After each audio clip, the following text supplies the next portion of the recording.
మాతృదేవోభవ. ఫాల్గుణ మాసం 2025 సంవత్సరం, గురుదినామ సంవత్సరమే తెలుగులో. వారికి ఇక ద్వాదశ రాశుల వారికి ఈ ఫాల్గుణ మాసంలో గోచార ఫలితాలు ఏ విధంగా ఉంటాయో సశాస్త్రీయమైనటువంటి పద్ధతిలో తెలుసుకునేటువంటి ప్రయత్నం చేద్దాము. ఇందులో అతిశయోక్తులకి తావులేదు. ఇంత ఉంటే ఇంత చెప్పి నువ్వు తెల్లవారినప్పుడు కోటీశ్వరుడైపోతావు, ఏమన్నా కాదన్నా అవునన్నా జరిగేది ఇంతే, అలాంటి బడాయి కబుర్లు ఏమీ ఉండవు. శాస్త్రం ఎంతవరకు చెప్తోందో అంతవరకే. అలాగని చెప్పేసి ఏదో మీకు భయంకరమైన ఆపద వచ్చేస్తోంది అని చెప్పి మిమ్మల్ని భయపెట్టేటటువంటి ప్రయత్నం కూడా ఏమీ జరగదండి. ఎందుకని అంటే శాస్త్రం ఎంతవరకు ఉందో అంతవరకు చెప్పడం కోసమే మేము ఈ ఛానల్ ప్రారంభం చేశాము.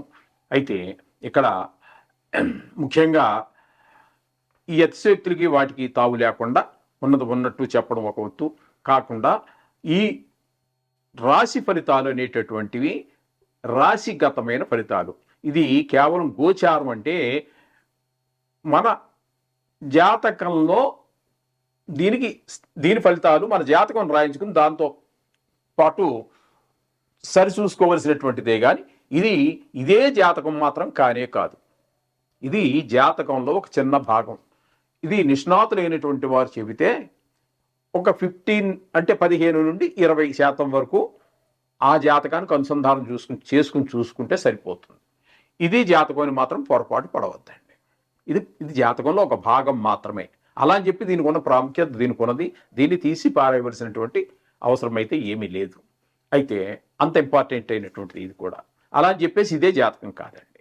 ఇది కొన్ని కోట్ల మందికి, ప్రపంచవ్యాప్తంగా చెప్పుకోవాలి అంటే కొన్ని కోట్ల మందికి, ప్రపంచ జనాభా 830 కోట్లలో 12 రాసులు పెట్టి భాగిస్తే సుమారుగా 70 కోట్ల జనాభాకి ఇది వర్తిస్తుంది. 70 కోట్ల మందికి ఒకటే వర్తిస్తుందండి. అందుచేత మీ జాతకం రాయించుకోండి. మా దగ్గర కూడా ఆ సౌలభ్యం ఉన్నది. అలా చేయించుకుని అప్పుడు దానికి అనుసంధానం చేసి చూసుకోవలసి ఉంటుంది. కన్యారాశి వారికి ఈ ఫాల్గుణ మాసంలో గోచార ఫలితాలు ఏ విధంగా ఉంటాయో సశాస్త్రీయమైన పద్ధతిలో తెలుసుకునేటువంటి ప్రయత్నం చేద్దాము. కన్యారాశి వారికి జన్మంలోనే కేతుగ్రహ సంచారం జరుగుతున్నది. అలాగే 6వ స్థానంలో శని యొక్క సంచారము జరుగుతున్నది. ఇంకా రవి సంచారం తీసుకున్నట్టయితే 6, 7 స్థానాల్లో సగం రోజులు అంటే 14వ తారీఖు వరకు 6వ స్థానంలో, తదుపరి మాసాంతం వరకు 7వ స్థానంలో సంచారం జరుగుతున్నది. ఇక బుధుడిని కనుక తీసుకున్నట్టయితే బుధుని యొక్క సంచారం కూడా 7వ స్థానంలో జరుగుతున్నది. అలాగే శుక్రుని యొక్క సంచారం కూడా 7వ స్థానంలో జరుగుతున్నది. ఇకపోతే భాగ్యస్థానంలో గురు సంచారం జరుగుతున్నది. దశమ స్థానం, ఏకాదశ 2 స్థానాలలో కుజుని యొక్క సంచారం జరుగుతోంది. ఏకాదశిలో 3 రోజులే జరుగుతున్నది కాబట్టి మనం దాన్ని పెద్దగా పరిగణలోకి తీసుకోవాల్సిన పని లేదు. నెల రోజుల్లో 3 రోజులు కాబట్టి మనం ఇక్కడ ఈ గ్రహాలు తీసుకున్నట్టయితే ఇక్కడ జన్మంలో కేతువు కొంచెం చికాకు కలిగించే వ్యవహారం, ఆర్థిక పరిస్థితుల్లోనూ ఆరోగ్య విషయాల్లోనూ ఇంట్లో పరిస్థితులంతా కూడా కొంచెం చిన్న భిన్నంగా ఉండేటట్టుగా కల్పన జరుగుతూ ఉంటుంది ఈ కేతు యొక్క సంచారం వల్ల. ఇక 6వ స్థానం కనుక మనం తీసుకున్నట్టయితే శని బాగా యోగకారకంగా ఉంటాడు ఇక్కడ మీకు. అలాగే రవి కూడా 14 రోజులు ఉన్నాడు కాబట్టి ఆరోగ్యం బాగుంటుంది. అలాగే రుణాలు దేనికైనా రుణాలకు ప్రయత్నం చేస్తున్నట్టయితే రుణం పుడుతుంది. బ్యాంకు కావచ్చు, ప్రైవేట్ వ్యక్తులు కావచ్చు, లేదా మీరు ఎవరికైనా ఇవ్వాల్సి ఉన్నట్టయితే ఆ డబ్బులు ఆ అప్పు కూడా తీర్చేయగలుగుతారు. మీరు హాయిగా ఊపిరి పీల్చుకోగలుగుతారు. ఈ విధమైన పరిస్థితులన్నీ కూడా 6వ స్థానంలో రవి శని సంచారం వల్ల కలిగేటటువంటి ఫలితాలు. ఇకపోతే 8వ స్థానంలో తీసుకున్నట్టయితే రాహుగ్రహ సంచారం అనుకూలమైన ఫలితాలు అయితే ఇవ్వజాలడు. అలాగే శుక్రగ్రహం యొక్క సంచారం కనుక మనం తీసుకున్నట్టయితే శుక్రగ్రహం యొక్క సంచారం శుక్రగ్రహ సంచారం 2వ తారీఖు అంటే 2 రోజులు మాత్రం మీకు అనుకూలంగా ఉంటాడు. మళ్ళీ కొంచెం వక్రగతి కారణంగా అనుకూలమైనటువంటి ఫలితాలు ఇవ్వజాలడు. ఇకపోతే బుధుడు 8వ స్థానంలో ఉండి అక్కడ మీకు మళ్ళీ వక్రగతి కూడా ఉన్నది కాబట్టి మీకు సగం రోజులు 8వ స్థానంలోను 7వ స్థానం 2 స్థానాల్లో సంచారం చేస్తూ ఉన్నారు.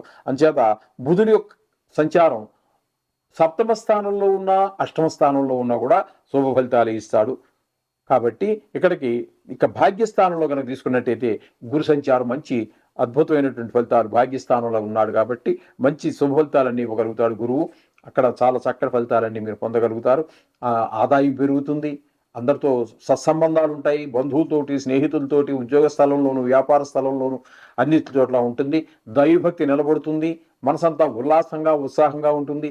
అలాగే మీ యొక్క అన్ని రకాలైనటువంటి ఈ సుఖాల్ని కలగజేసేటటువంటి భాగ్యస్థానంలో ఉన్నటువంటి గురువు సంచారం. అలాగే దశమ స్థానంలో కనుక దశమ ఏకాదశ 2 స్థానాల్లో కుజుని యొక్క సంచారం జరుగుతోంది. దశమ స్థానంలో కనుక కుజుని యొక్క సంచారం సుఫలితాలు అయితే ఇవ్వదండి.